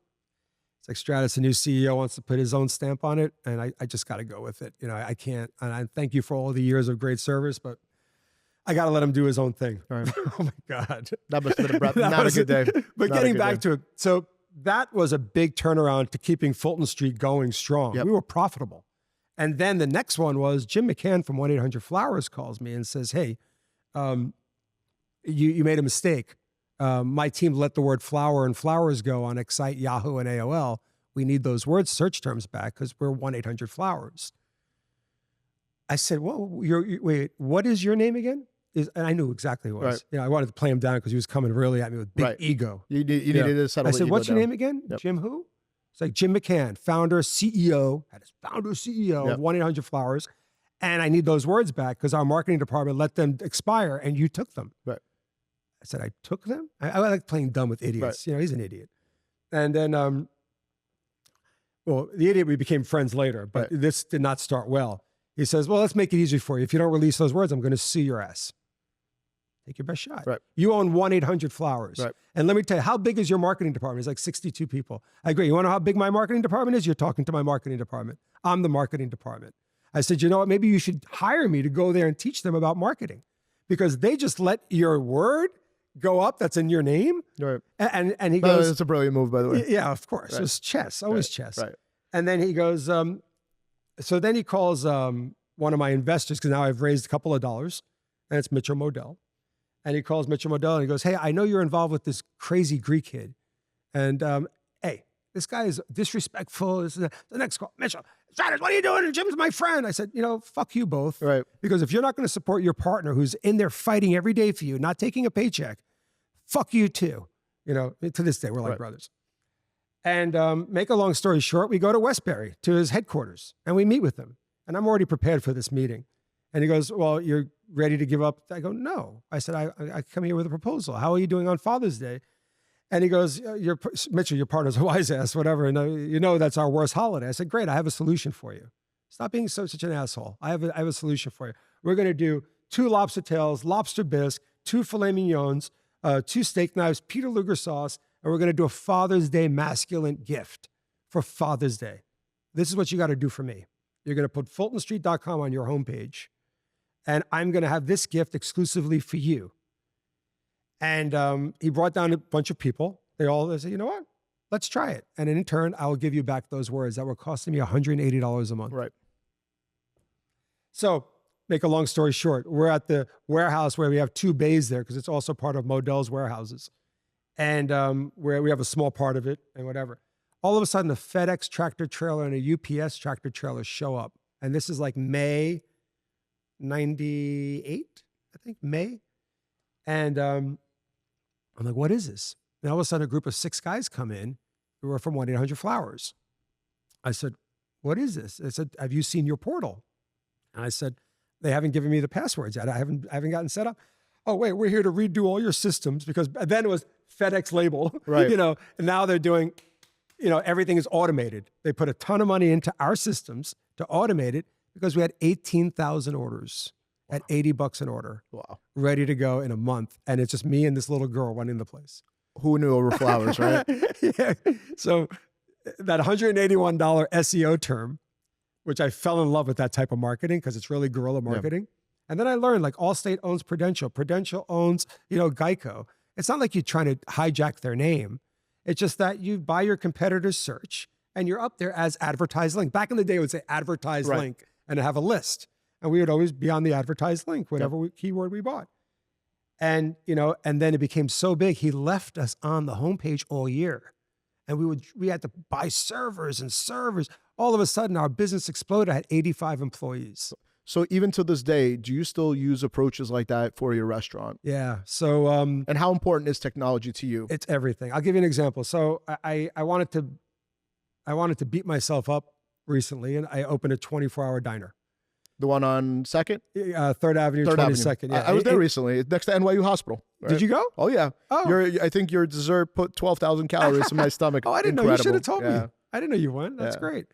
So I've been there multiple times. I've actually, and it's always a party, man, in there. Oh, yeah. Like all hours of the night. So you're going, midnight to 5. So midnight to 5 are our busiest hours. And we do like 1,400 square feet and 6,000 people a day, 6,000 people a week. But, you know, and it's funny, we'll get back to it, but, you know, it's incredible how on point the food is, the vibe is, and just the demand there. And it's all types of people. Yeah. And it's still super cool for a diner. Yeah, like, you know, like it's, you know, I love what you do. I think, you know, the 24 diner, which I know is coming to Miami, which I'm very excited about. Yes. But now with the change, you know, and I hear you talk about a lot about this on different outlets, you know, why is the diner dead? You know, I grew up in a Brooklyn diner, El Greco in Sheepshead Bay, and that was my go-to. That was my Sheepshead Bay diner, El Greco. Yeah. Those are my go-tos. Arch. Yeah. But those are my go-tos. And a million people just like me, you know, we had this conversation this morning about, like, why are there no more diners? I mean, you're the person to ask for that. Yeah. Why is the diner dead? Well, you got to remember, so my dad's generation, hardworking, uneducated, grit, determination, They thought 24 hours is like, hey, we're paying the same rent or the same mortgage. Let's be open 14 days a week. Right. And that was their thinking. They didn't care about 18-hour days. My father used to left me when I put in 12 hours. He'd be like, stop complaining. That's a half a day. Right. You know, they didn't care about it. So if you got persistence and you have a strong work ethic, 24-hour diners is the only way it could work. And that's how the Greeks were. That's why a lot of them are Greek. Right. You know, this is how they brought up. They were brought up with food and brought up with hard work and brought up broke. They didn't have money when they came here. And all of a sudden they knew the more hours they put in, the more money they made. It worked. What happened with the diner, and I studied this. I really did. I studied it a lot. I'm really, really interested because yeah, what happened is the next generation didn't learn to adapt. Why? Because they were brought up with silver spoons in their mouths. You know, they were brought up with, you know, there's an old saying about, you know, one day I'm shoeless, the next day I have a shoe, then my son drives a Ferrari, and then 3 generations again, they're shoeless again. It's exactly what happened to the diner business. And I know because I'm Greek. It's my culture. I know the generation. I know who I'm talking to because I grew up with these, you know, my age and even younger and older. And they didn't have that work ethic because life was good. Our parents gave us a great upbringing. Right. You know, lived in beautiful homes and, you know, had everything we wanted, vacations, this and that. My father didn't. My father grew up in a war-torn, Nazi-driven Sparta, mountains of Sparta. You know, I'm proud of him because his village killed more Nazis than anywhere else in Greece. Wow. And per capita in Europe. There are quotes from Mussolini and Hitler about those Greek warriors that it feared him. They scared the shit out of him. They couldn't penetrate these fucking animal Greeks. And that was my father and his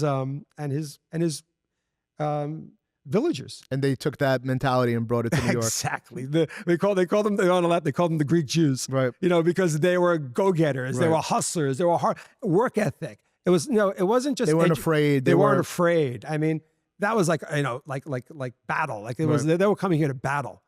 And that's the mentality you have to have in business. Right. And they were, I love that. Some of them are still alive, you know, my dad's generation. And I just go to see them and just talk with them. Because what you learn from them, it's incredible. Right. Their work ethic, the way they saw things. So make a long story short, is that the next generation couldn't keep up with that. Right. There's no way. And 24-hour diners are rough. Yeah. And if you don't have systems in place, like, you know, like a great analysis came out recently about Starbucks. A 15-year-old can run it because the systems are so good. I try to build my businesses like that now. You put the money in the systems. Get the systems right so we can run a 24-hour diner, which is very difficult because you've got 3 teams that have to prepare the exact same 50-item menu the exact same way. Because if you come at 3 in the morning or 3 in the afternoon and it's different, people don't give a shit. They're going to go on Yelp and Google and start giving you bad reviews and blah, blah, blah. But what happened was my generation and the generation before me after me, never adapted to what the consumer wants. And then came COVID. COVID just crushed it. It was over. More 24-hour diners closed during COVID, and they didn't reopen. It was just like the gut punch that they had enough. Was it because of the real estate? Was it because of the rent? Was it because of the 12-page menus where everything's on the menu? You got to remember, who's your consumer today? Your consumer today has about attention span of a fly. Right. You know, you can't give them a 6-page menu. You lost them right there. It's got to be a menu. It's got to be direct, and it's got to be, you know, obviously we're not in the restaurant business anymore. And I've said this in many of my interviews. We're in the reaction business. If you can't create a reaction when the food or the milkshake or the burger is brought to the table, I don't care if you got to throw a strawberry shortcake on top of a double stack waffle with ice cream in the middle. Who gives a shit? If you created that reaction, you win. What do I mean by reaction? This is today's press. This is media today. It's not like the Village Voice. No, you pull out your phone and you take a picture or a video. I don't care if you have 50 followers or 5 million. It really doesn't matter. It's just compounding. And that's what happened with Diner 24 is that everybody said, are you fucking nuts? The diner is dead. Stop. And even you had my generation taking the word diner off the business. Sheep's Head Bay restaurant. Right. Get the fuck out of here. Right. It's a diner. Right. Embrace it. Because my father would say this, which I really believe to today, is that these diners had 0 advertising budgets. And they competed with McDonald's, Starbucks, and Dunkin' Donuts, and KFCs, and Pizza Huts. They competed with all of them with hundreds of millions of dollars in marketing budgets with 0. And we competed with them all. And we beat them. We beat them all. Right. Diner is a huge brand. Huge. My grandfathers and my father's generation built a brand with no money, just hard work. And it's called The Diner. And that's the problem with today's generation. They're getting away from that. They think it's a stigma. I'm like, it's a fucking brand. It's a fucking great brand. You know, embrace it. But they're accusing the word diner is what's hurting their business. It's not. It's you. Right. You need to adapt. You need to change to today's consumer. Well, but you know what? It's interesting because you adapt, but you still stay old school. And what I mean by that is, so when I went to Diner 24, you know, I ordered a soup, I ordered a burger, you know, every cheese fries. You got to have cheese fries when you go to a diner. But what I was really impressed was that everything still came out huge portions. Yep. So where everybody is saying, oh, you can't have huge portions anymore because now it's going to cut into your profits and your numbers and this, that, somehow you were able to figure out you could still do big portions, make people happy. And how do you do that? Well, I got to tell you, first, what you're buying. Like, let's go back to what my father said. It's the basement. Right. If you could cut out waste and if you can negotiate properly with your vendors, you'd be amazed how many points you can shave from your food costs and how you can bring that and parlay it right into your consumer and give value to your consumer, give value to your customer. And I'll fight for $1 or $2 off a case of fries, you know, my crinkle cut fries, which everybody loves. I'll fight for $1, you know, and that's the way it is. And when they know that you have that mindset, they come at you correct. They're going to come at you with the right pricing. And I carry 2 vendors for everything. Right. So they're bidding on Monday for every item from lettuce to carrots to not the burgers. The burgers are Pat LaFrida. You know, I don't care if you even raise the prices. Those are the best burgers I've ever had. We don't use byproducts. We use brisket to create the fat. You know, all of a sudden, I love the lab work of creating a great burger. And you know what? I got to tell you, and again, going back to the 24 Diner, I was also very impressed that, you know, where people were trying to cut staff, you had a lot of employees working, and they were all great. That's nice. They were all like, you know, listen, from different parts of the world. You know, you had whether you had Mexican, whether you had Asian, whether you. They were so in sync, and everybody, like, you know, like, the girl came with a book here, you know, we'll come back, then the guy comes back with the waters, and then somebody else comes back to take the menu. And I'm like, how are they doing this right refill now? juices. Right. I don't give a shit. Right. Give it free. I don't care.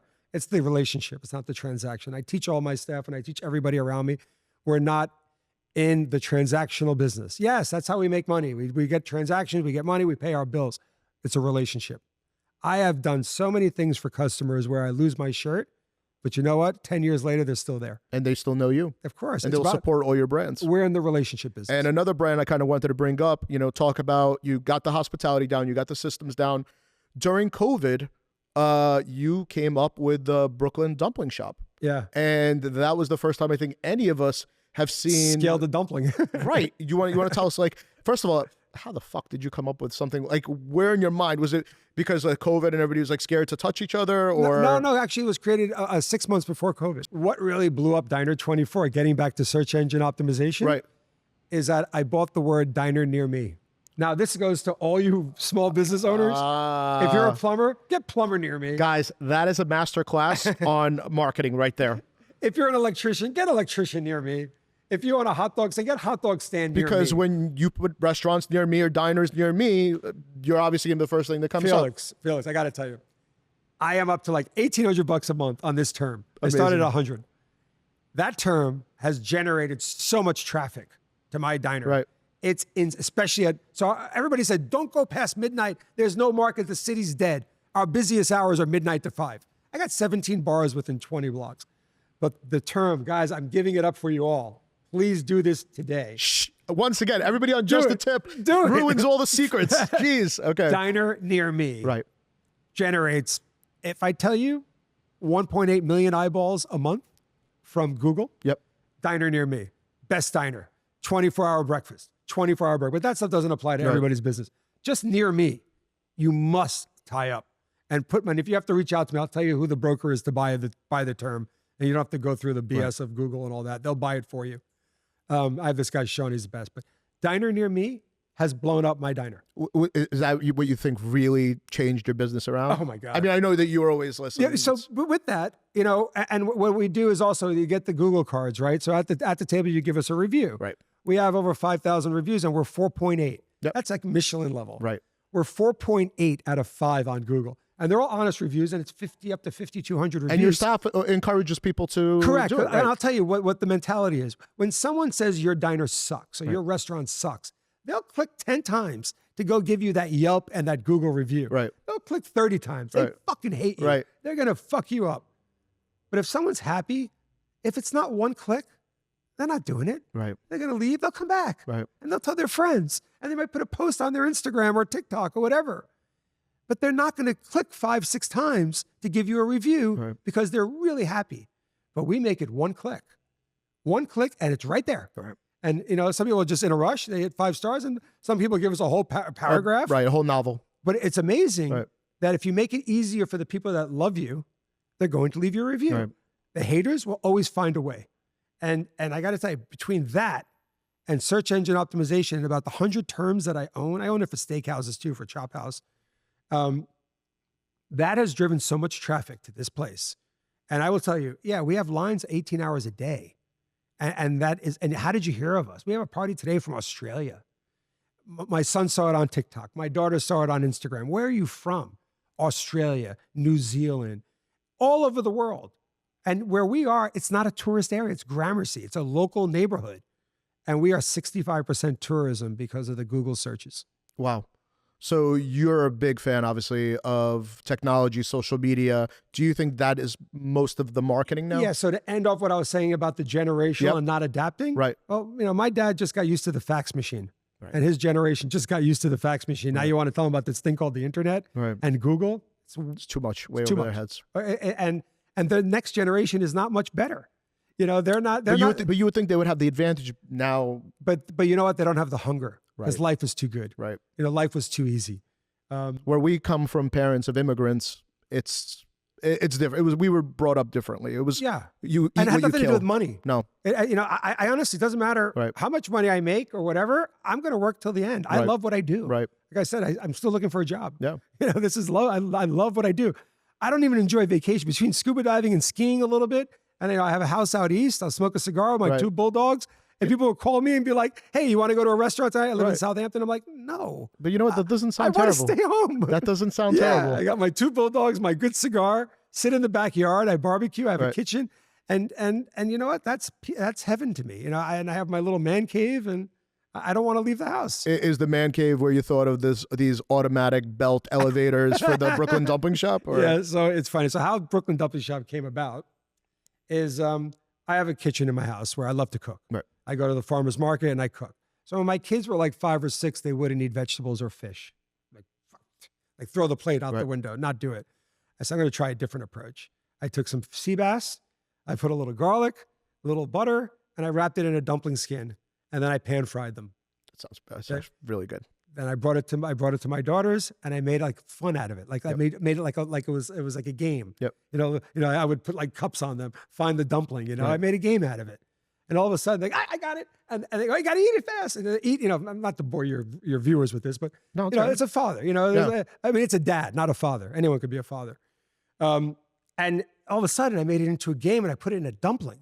And to them, it wasn't intimidating, like a piece of fish and spinach. Where most kids are like, I don't know. It's just, you know, they don't know what this is. But in a dumpling, they'd start eating it like M&Ms. Yeah. And all of a sudden, they like fish. I'm converting their palate to embrace seafood, fish, vegetables. Right. And they're eating it like they're having the best time, eating it like M&Ms. So anyway, that's how I brought up my kids. So during COVID, a year before, I wrote a book called Damn Good Dumplings. That's my other book. And what I did was I took 60 diner classics, like the Reuben, Turkey Club, Bacon Cheeseburger, Lamb Gyro, apple pie, you name it. I put it in a dumpling. And I wrote the book, Damn Good Dumplings. It got published. It actually did pretty well. And it started turning heads like, wow. Because to me, a dumpling was a 1-ounce sandwich. Right. It's a pig in a blanket for sandwiches. You know, pig in a blanket when it was created in the 70s was a huge thing because you could do a hot dog in a bite. Well, you could do a Reuben sandwich in a bite. You could do a pastrami sandwich in a bite. And I'm like, there's something here. And then the crazy part is, I'm always thinking scale. No one's ever scaled a dumpling. Think about it. The dumpling is the most fun thing to eat it's like, you know, at a ball game, at a catered event, at a wedding. And then you start putting funky fillings in there, like things like westernized fillings. Right. Oh, it didn't sit well with the Chinese community. I can imagine. Shit, man. I got hundreds of like cultural appropriation emails. That you were bastardizing. We'll go into that later. I mean, I got tortured when all of a sudden I started playing around with a dumpling. I'm like, really? The pierogi, what's that? Oh, the place, the dolmadas. I mean, not dolmadas, the lucumadas. Yep. Every culture has a They came form after you. of dough, Right. that has something in the Pilmeni, middle. yeah. Every culture has it, but you couldn't explain that to the Chinatown Right. of New York City. I'm most wanted in every Chinese restaurant. Like, look at this guy. A Greek guy is fucking with our culture. But even with all the success that you with Philippe Chow's and they didn't get it, Philippe Chow was worse because we got best Peking duck in New York, which my duck guy's now with me in Wynwood. Right. Listen, I'm telling you, the best Peking duck to me, Florida. Come try the Peking duck at Brooklyn Shop House in Wynwood. If you don't like it, you don't pay for it. Right. It's the best I've ever done. I can only say I've ever done. But when we had it during Philippe, Skinny my chef who's with me today, we got best Peking duck by Adam Platt, the biggest douchebag in restaurant critics. Which thank God they're we gone. love you, buddy. Yeah, we love you. No, I don't. I think that I'm so happy that the food critic is gone. Right. Everything is crowd. You're good, you're bad. It's going to be found out by the crowd, not by one person that comes during your 2-week opening, friends and family, right after friends and family, and reviews your restaurant and crushes you. Well, but do you think that influencers replaced the food critic? Yes. Yeah. Whether they have a palate or not, or I don't think. Well, that's. Let me reiterate. I'll take that back. They have in a sense, but what's replaced the food critic are the people.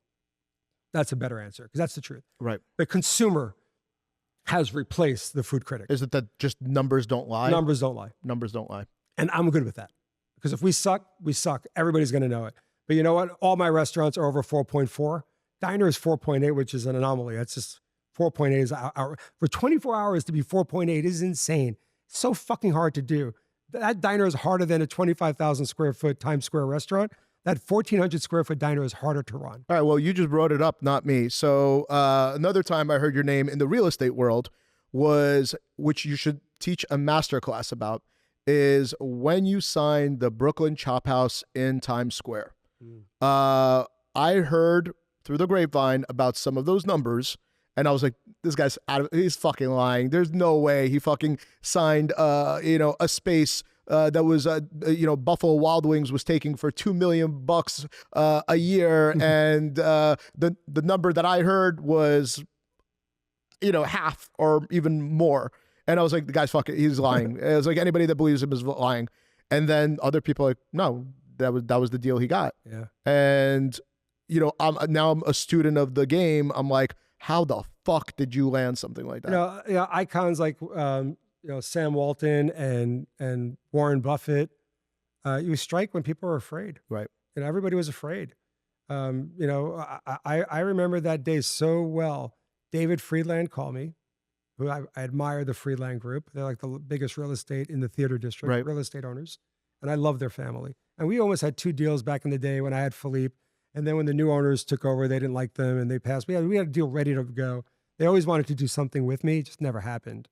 So they called me in April 2020 through James Famula, who I know follows you. Meridian. Shout out to Meridian. Shout out Meridian. Yeah, James loves you. He calls me and says, Stratis, you got to look at this.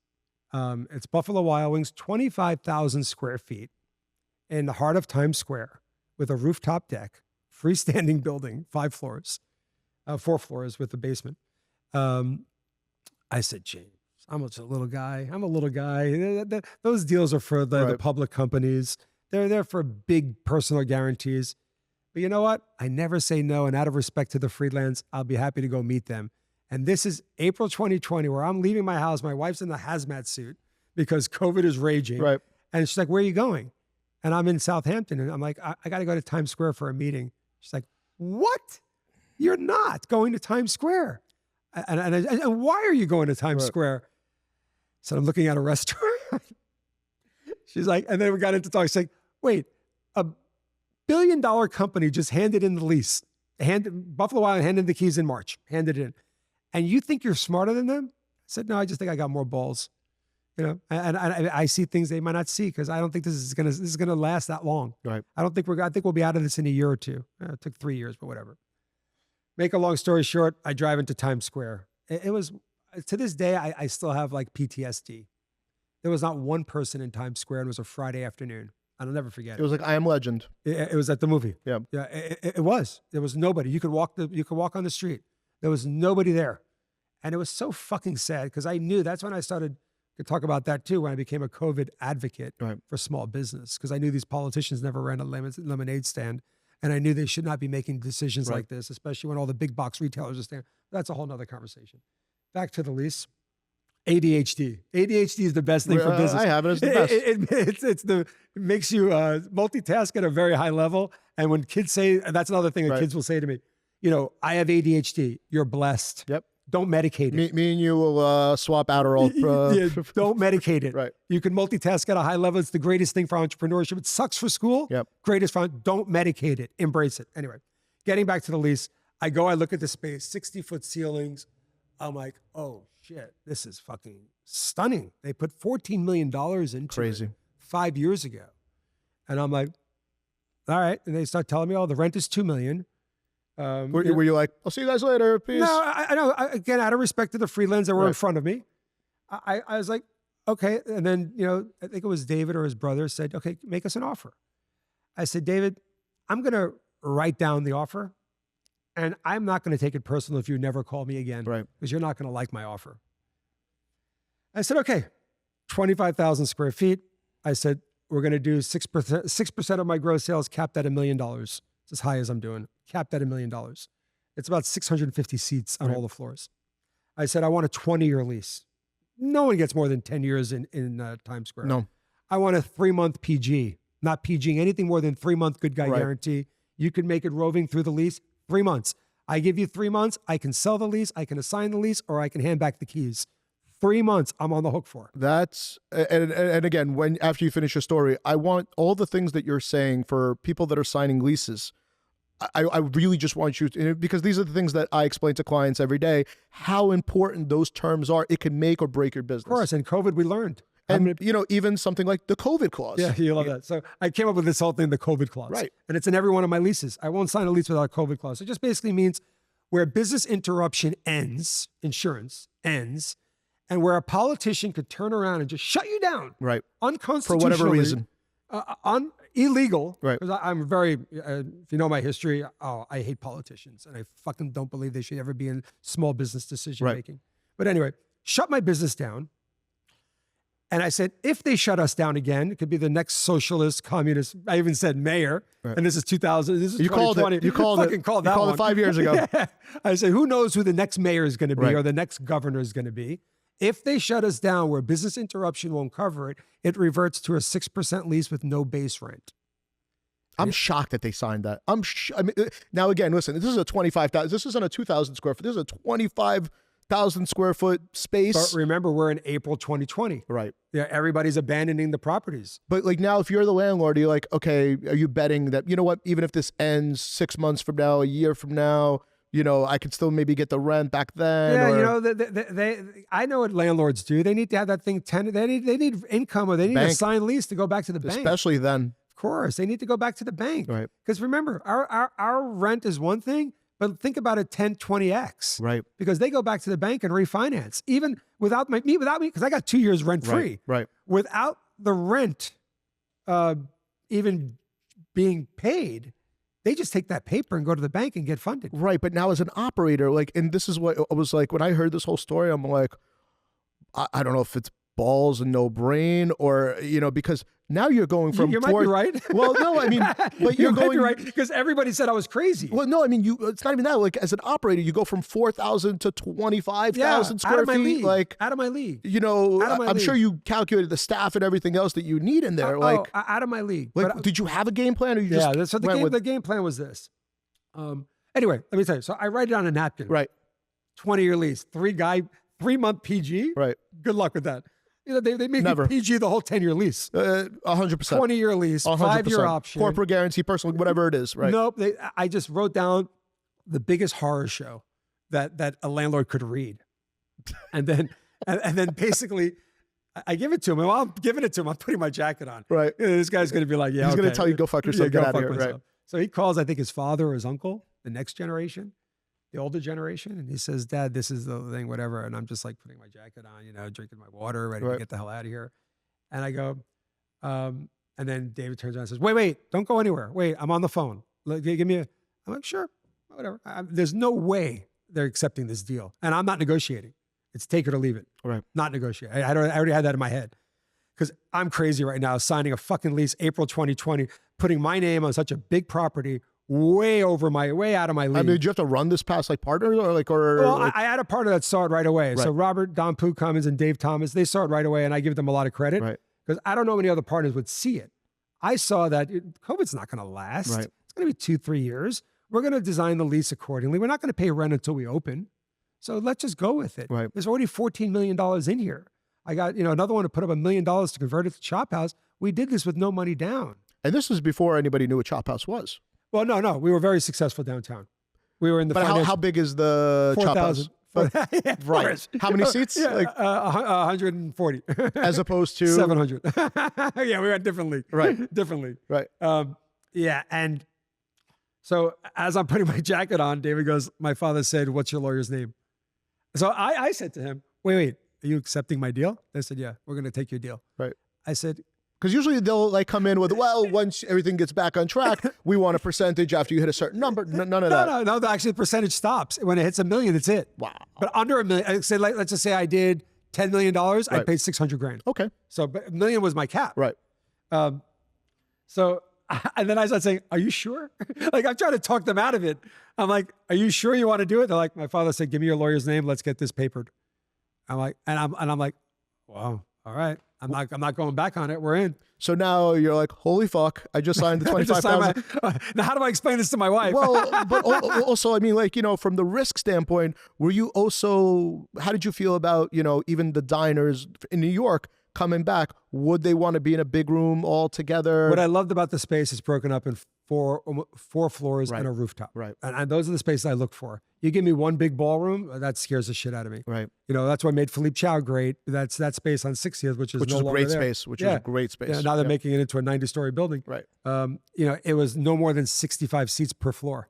So it always looked busy because I would just close floor 2 and 3 on a Monday if we weren't hitting the numbers, and it still looked packed, like a line out the door. But I had 2 dining rooms empty upstairs. But I wanted that vibe. Lines make money. Right. Lines is the best marketing you could ever do. And I've always believed that. To the diner to this day, I like smaller spaces now. Blow them up at the seams. Create a line outside.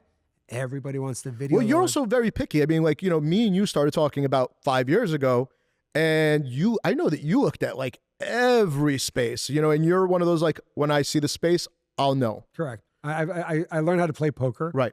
And I learned how to say no more than I say yes. The 20 and 30-year-old Stratis said yes more than he said no. Right. To me, it's like, no. I get offers all over the world now. Right. It's like, no. I'm partners with Marriott. We have the 2 restaurants in the W in Abu Dhabi on the F1 track. Great partners. Abu Dhabi, the W, Aldar Group, the Royals of Abu Dhabi. I love them. They're like the best partners you can have. Right. I'm in love with the Middle East. And we have other projects that we're looking at. In between them and the celebrities, they're in love with you. Yeah, but I got to tell you, so it works both ways, because when you have that camaraderie between bureaucrat or like Department of Buildings and permits and all the old BS, when they're pro-business, it's the most beautiful thing you'll ever see. And unfortunately, in Miami and New York, we don't have that. Well, I was going to say, by the way, congratulations on Chop House in Wynwood, the new Wynwood location. You obviously took a space that was pretty much brand new, spanking new. Stunning. In a great location on one of the only streets in Wynwood that I like. Yeah, so I wish I spoke to you even earlier about it, because I did a refresher course on Wynwood. Right. Joey Goldman was showing me Wynwood 20 years ago when he was buying acreage. He bought 10 acres and from his inheritance. Like, you are going to be poor. And I said, you just pissed away your inheritance. Your whole inheritance. You're done, Joey. You're done. There's fucking 10 acres he bought in this place called Wynwood. I think it was 2000 before. It was like 2000, 2001. I think it was still a Puerto Rican neighborhood back then. I mean, come on. We took a drive through and I'm like, Joey, you just took your inheritance and bought this. And I thought I had vision. But now it's his retirement. When it comes to Mark Roberts and Joey Goldman and Tony Goldman, his father, his late father. Rest in peace, yep. They're I wish to strive to be people like that. Right. Talk about Art taking Falcone risk. And, what these guys did with the World Center. Yeah. I remember Art and Mark were telling me about the properties they were buying there, the empty warehouses and the empty lots. I give them credit for World Center. When I heard about World Center, I was like, I don't know. I said the same thing about World Center. I said the same thing about Wynwood. Right. But you know what? Yeah, Maple and Ash, Earls. I mean, they're all doing Apple. I mean, they're doing gangbuster numbers. No, you the know? World Center is amazing. Right. I mean, I love Mark. But you know, I did want to get back to Wynwood. So you know, obviously, you got your waiting for the right space. Yeah, 3 years. You went on top of Casa Madera. Didn't last long. You went in there in a brand spanking new space, and again, you're kind of reinventing the wheel. You are now, making it cool to go out in Wynwood again, where Wynwood has lost a lot of spark. I think it was Traded Miami did the best article, which was really fun to me because I don't think of myself like that. They said, by Brooklyn Chop House signing in Wynwood, the developers and real estate brokers and hotel owners are rejoicing that now the rents can go up when you have a tenant. I don't see myself like that. I just see myself as a small business owner who's, I mean, it's not even just trying to be humble. It's just a working guy. Right. It's not like I don't think of myself like that. But I was actually like, look at my face now. I was really like honored. Right. To be called such a thing. But in terms of like Wynwood, I didn't see Wynwood in the cards. I was like, oh, I don't like. Yeah. But you wound up going to Wynwood, and actually you went on the right street. Like you literally pinpointed. And one step further, Felix, is that that block is the only block that's it's going to expand. Right. It's going to grow. It's going to take time. Of course. When Ken Griffin and Amazon and all these guys get a piece of this, it's all done. They're going to buy up everything. Right. And it's going to, like you said, I think it's going to be the AI center of Miami in the next 5 years. Agreed. But putting that aside, what's happened on that block since the time Kamal brought the deal to me. Yep. Kamal from Halt Living brought me the deal and said, shout out to Kamal. We love Halt Living. It's my brother. The mayor, the networker. He is the networker. Yeah. There's a saying, there's always a guy. Right. That's the guy. The guy. He's definitely the guy. So he calls me and said, my friend Pierre and Baron Souzer have taken over the Moxie and Stratis. And I said, you should look at it for Brooklyn. I know you're looking in Chop House. But I got to tell you, and I think this goes back to some of your other podcasts. Right. We're looking at ridiculous rents from Brickell to the beach.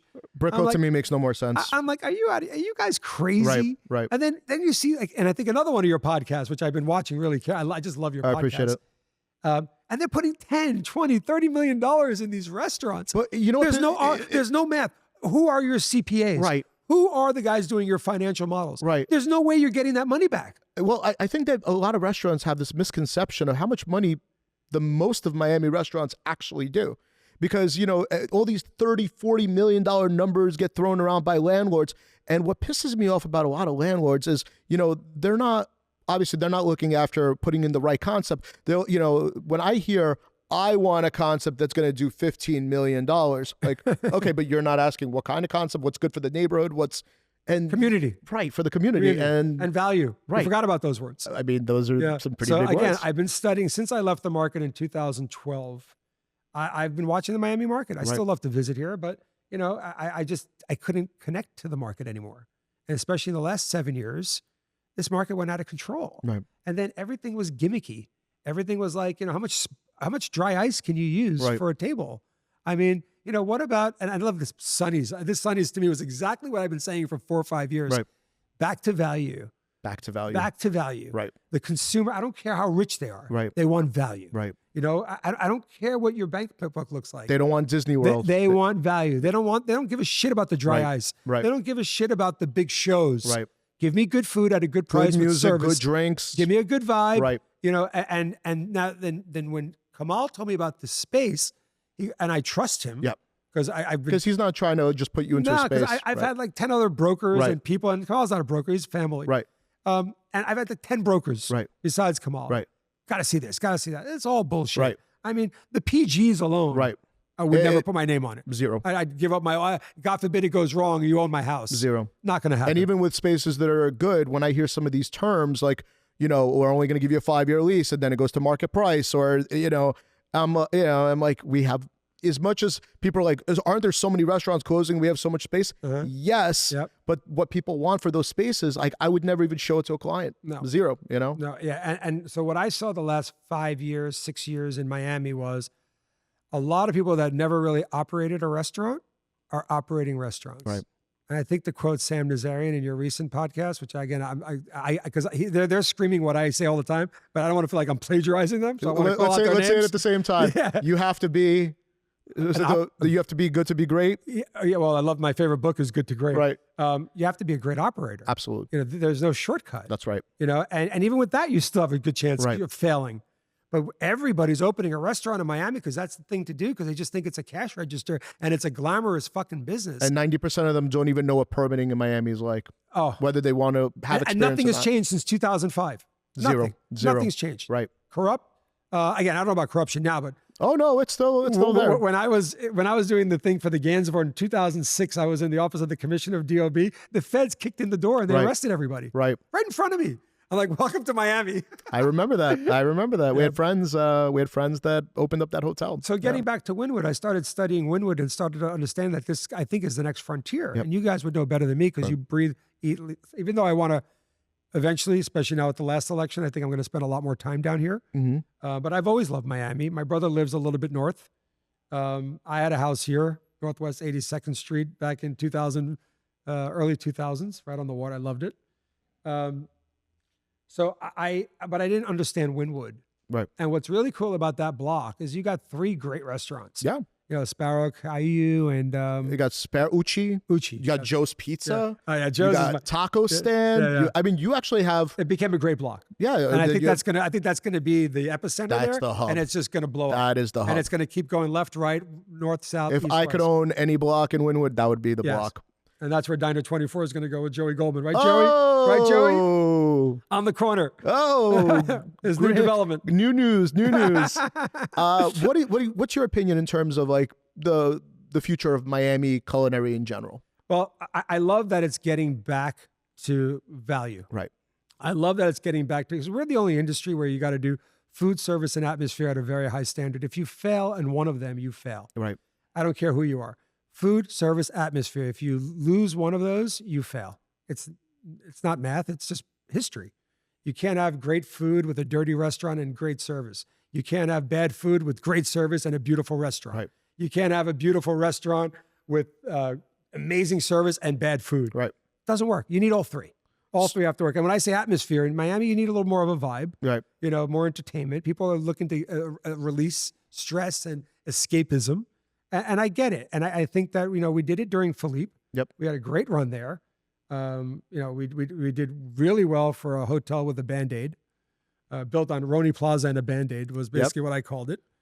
But we did great. Right. Everything was great until the crash happened. And even after the crash, we were fine because we were away from the entrance of the building. Right. And then when Credit Suisse started foreclosure, they started boarding it up.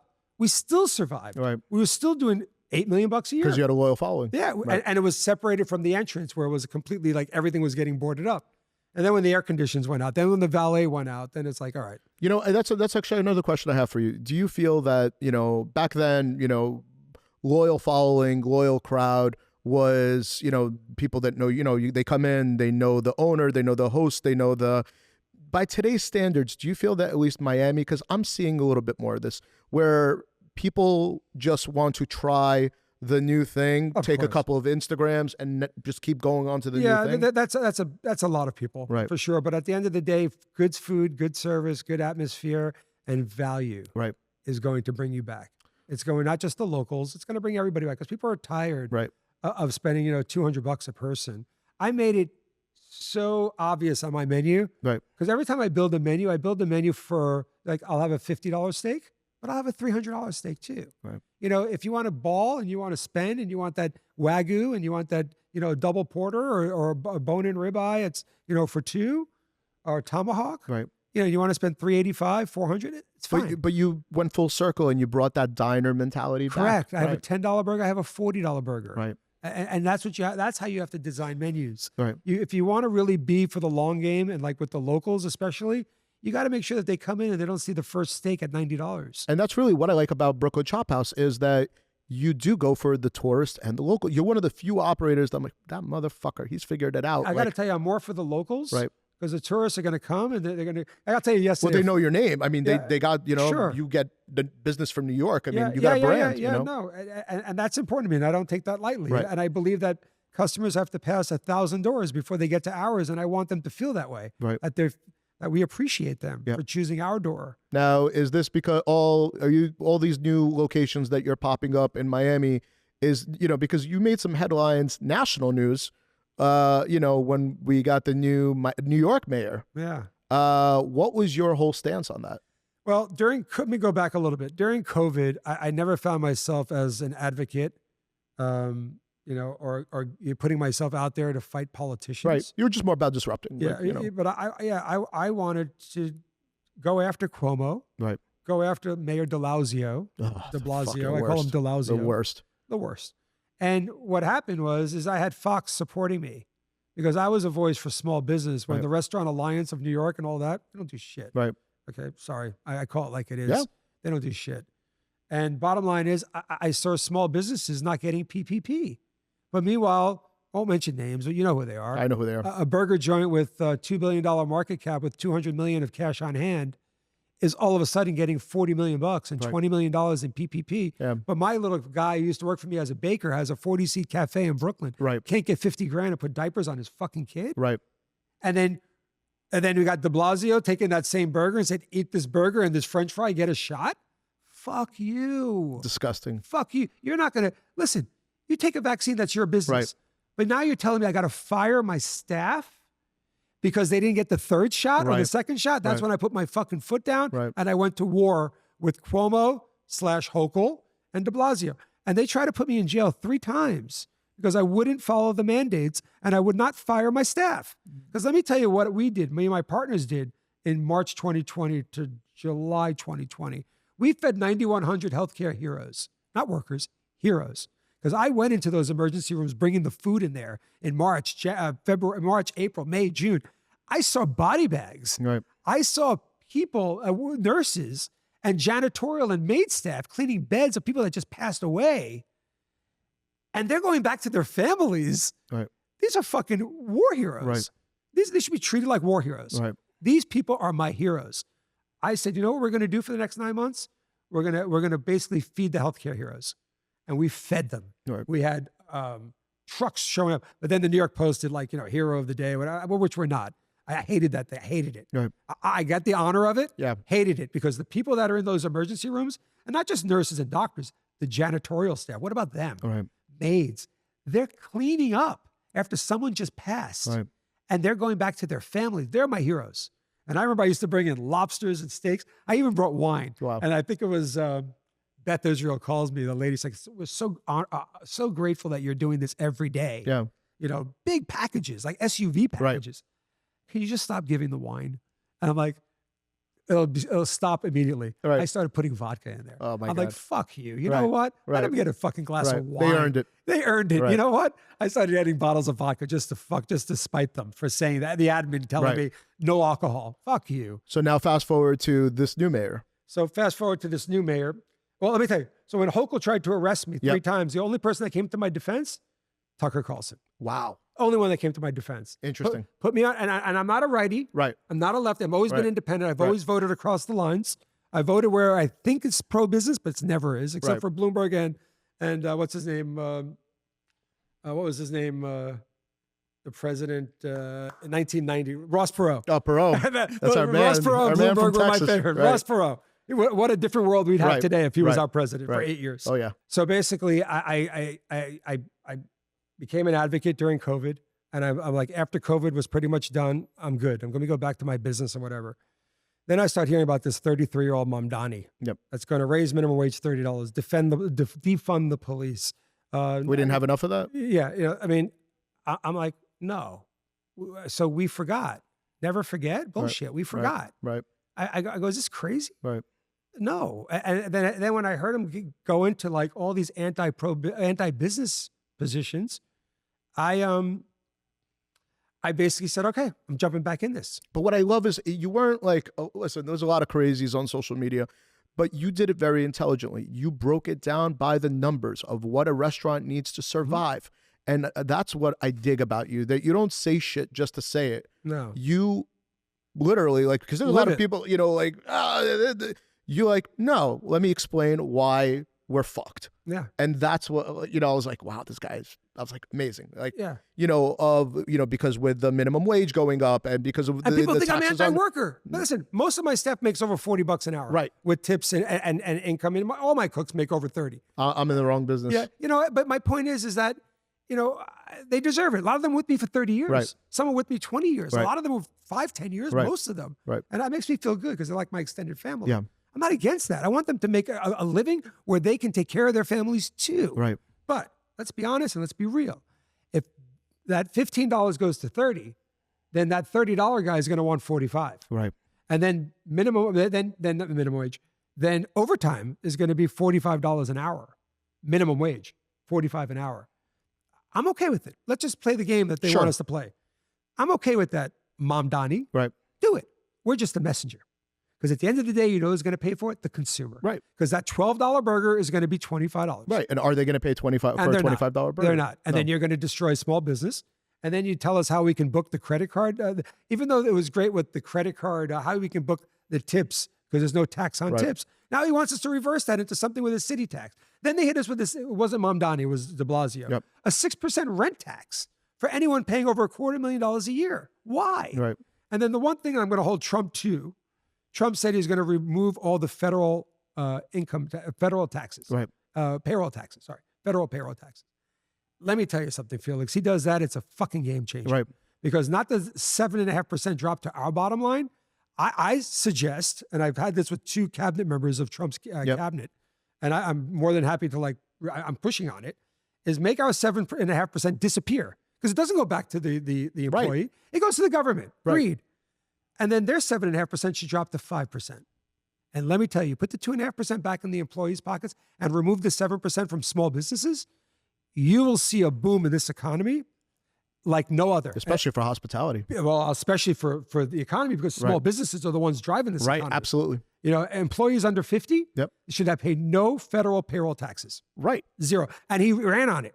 I'm just waiting. And I think he's going to keep his word because I got a couple of inside, friends that are in the cabinet. Right. And they said, it's next. But that will change the game. But let me ask you a question. What is Mamdani thinking? Because, the restaurants go out. Now you have everything's going to be vacant. Now, he'll put a grocery store in it. Yeah, but then landlords like SL Green are fucked. No, I'm talking about his grocery store. No, I get it. Yeah. I get it. But then, then there goes your New York economy. Listen, there's a couple of great sayings. Capitalism is it takes you out of poverty. Mm-hmm. And socialism creates poverty. And they've always been in conflict for generations. Right. Socialism has never worked. And now you want to bring it to the most capitalist city on the planet? Right. I think it's a recipe for disaster. The good news, I don't think, hopefully Kokel's out too, because she's a disaster. Hopefully we get a Republican in the governorship, just to check and balance, because I don't think he'll get any of this stuff through. And then he's going to have to answer to his constituents why there's no free buses, why there's no free childcare, right? Because who's paying for it? Me and you are definitely going to do a podcast 6 months from now just to see what the changes are going to be like. And we're going to monitor it, one step at a time. Dude, you were amazing. You're such a breath of fresh air, man. I really do wish that a lot of operators were like you, who just fucking get it, who see it, who don't just do things just to do it. But you really, I commend you for, all the innovation you bring to the market, So, but before you go, here on Just a Tip, every guest, we like to ask what some of their favorites are. And obviously, since you come from that old school Greek diner family, Stratis, what are your top diners, period? In your mind, what are the best diners? Well, I have to say my dad. Hilltop Diner was an institution in New York City. Hilltop Diner, number one. The Crosstown Diner in the Bronx. I got to give a shout out to my guy there because it's an amazing diner. Big time. And then you have Sherwood in Connecticut. Yep. What are your favorite things in Sherwood, Connecticut? Just, you know what? The operator. Right. I love him. You know what? And he's great food, great value. He's he has the whole thing. When I'm talking about why these are my favorites, is this is my generation that gets it. Right. I'm not saying that they're doing 4.8 on food and all that. Right. they're doing great food, great value, great customer service, and they're innovating. They're breaking the menu a little bit of the, that 5-6 page menu. Yep. So to me, I love seeing that. And I help them. And you can say, oh, they're your competitor. No, they're not. Right. We lift everybody together. Right. I love that. I've been doing that all my career. Yeah. People would call me about from SEO to, marketing and everything that I do and everything I have in my book. I like to help other entrepreneurs. And I guess it comes from my father. Right. Sounds like a great guy. Yeah. He would always help the competition. Yeah. What else? Were those your top? Those are my 3. And then I would go a little bit further. Honorable mentions? Honorable mentions was Carl Place Diner. Carl Place Diner? Yeah. I grew up in Garden City. That was like our go-to. And the Lantern Diner. The Lantern. Where's the Lantern? Lantern was right next to 007 and Metro 700. Those were my nightclubs in the 80s. Nice. Franklin Square. What did you love about the diner business back then? The energy. The energy. As much as I loved the Fulton Fish Market. So when we went to the Fulton Fish Market, I was in heaven. Right. That was my Disney World. When I went to the meatpacking, I was like, all right, I'll do a little Rocky. Right. Have a little fun with Sam Solaz, the founder of Master Purveyors, with my dad's guy. And then you go to the produce come, I'm like, I'll just stay in the truck. I want to see vegetables. Right. The fish market was like, throwing the fish, fuck you, right. cursing. My father's fighting over an 800-pound box of halibut for a nickel. I'm, Dad, fuck the nickel, Dad. Here's a nickel. He's like, no, it's 800 nickels. And then, it's like the. But I think I learned math. But I think you're right. I think it's the energy. I used to love going to El Greco. Like, dude, El Greco. You would go 4 o'clock, 5 o'clock, 6 o'clock in the morning. Yeah. People coming home from Palladium and Limelight, and it was just the people watching. It was just like another man, Lindenwood. These are all great. It's still there. Yeah, yeah. We grew up in Garden City with the family. Mavrikis. Shout out to Lindenwood. Mavrikis. Yeah. Yeah, and you know what? I want the diner to survive, and I'll help all my, all my family, friends, colleagues, my dad's friends, kids. Yep. I push them. I said, guys, it's funny. I was at a wedding in New Jersey, 40 miles away from Diner 24. And I said, let's have fun with this. Right. I searched diner near me. And obviously, what come up. It's New Jersey. Right. New Jersey, there's 100 fucking diners there. And mine came to the top. Right. And I'm 40 miles away. But again, that's why you get it, man. Want to thank you for everything you do for the community. Want to thank you for everything you do for the hospitality world. I'm super blessed to come on. Thank you for the autograph book. I'm a huge fan of the book. Thank you. And I definitely would love, if it's okay with you, to have you on in a couple more months to see how things change. And let's be transparent. When I first came here, we had met years ago. I love your podcast. I appreciate it. There's really maybe a couple, and they're not hospitality related, that grab my attention. Yep. Your podcast is amazing, and the people that you choose it's all different walks of life, and the honest ones and the good people. Right. Because our industry's not the good ones, That's right. But you always get the ones that are honest, yep, true, and have a passion for this industry that we all love. Right. And we all want to see each other grow and get bigger together. Yeah. We don't want to be the ones to try to bring people down just for the sake of ego. Yep. You got the Grutmans, you got Nazarian, you got all these guys. You know what? I believe they're good for the industry. Yes. Because they want to see people do better. Absolutely. Stratis, you're the best. Thank you so much, my man. It was great to have you on. Thank you. Thank you. This is Just a Tip. We don't fuck around.